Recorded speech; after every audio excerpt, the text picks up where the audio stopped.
UW-Stevens Point is a well of inspiration for me every single day because of the people I met, because of the things I learned, and because of the platform it gave me to jump off into an amazing life.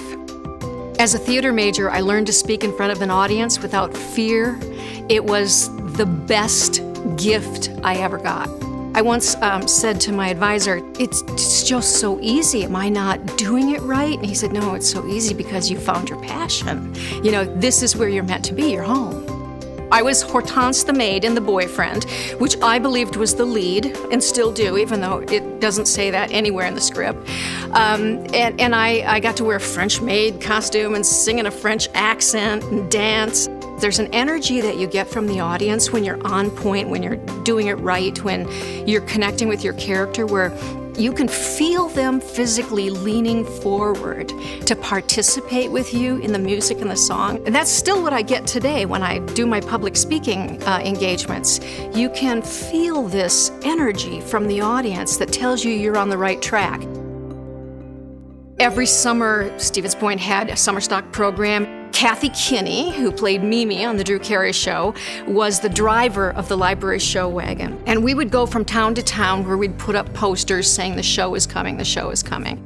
There'd be nobody there. You know, our posters weren't interesting enough. I don't know what it was. So Kathy would go to whatever local bar was open at 9 o'clock in the morning and order a beer and sit down and go, I'm here with the library show wagon from Stevens Point. They're gonna do a musical. It'll be really fun. Call your friends, call anybody with kids. Starts at 10.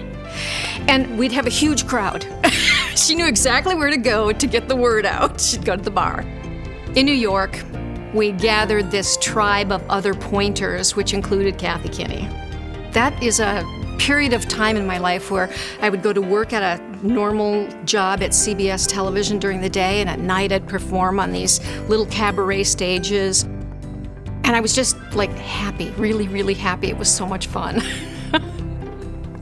Kathy and Cindy were part of that 5-person improv group called Bell Jest, and at some point they realized they needed somebody from the outside to help navigate stuff, because basically, quite simply, they couldn't always agree on what to do, and they sort of needed somebody outside to go, okay, kids, this is what we're doing.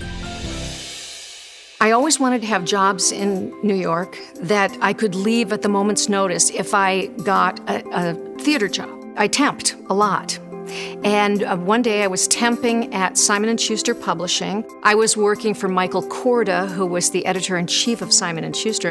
He recognized something in me, and he said to me, I think you'd be very good in PR. You have the personality for PR. And I went, well, I could try this for a little while. Might be fun to have a salary. At my 10th year at Simon & Schuster, a publishing firm named Rodale, who's a health and wellness publisher, recruited me to come out and be their director of PR. There's where I really blossomed. I mean, I became the executive director of brand development for worldwide for the entire book division of the company. In my career at Rodale, that's when social media was born.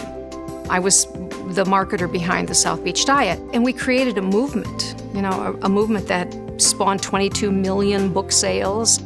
I spent another 10 years in my own firm. What I learned most from social marketing is that all the things that I was when I was younger fit with this social marketing philosophy. I like sharing. And so this brand of Queen of Your Own Life came out of this. We post a positive affirmation with a vintage image every day, and we've done it for the last, I can't even remember, like 5 years, every day for 5 years. And we started it for ourselves, but it got to this point where the women who were responding were so inspiring to us that we can't imagine stopping. Not until Facebook bites the dust, you know, we'll be doing it. If I could go back and tell any college student anything, I would say to them, look around at the people who you really love right now, and don't let that go. Because 10, 30, 50 years from now, those are the most important people in your life.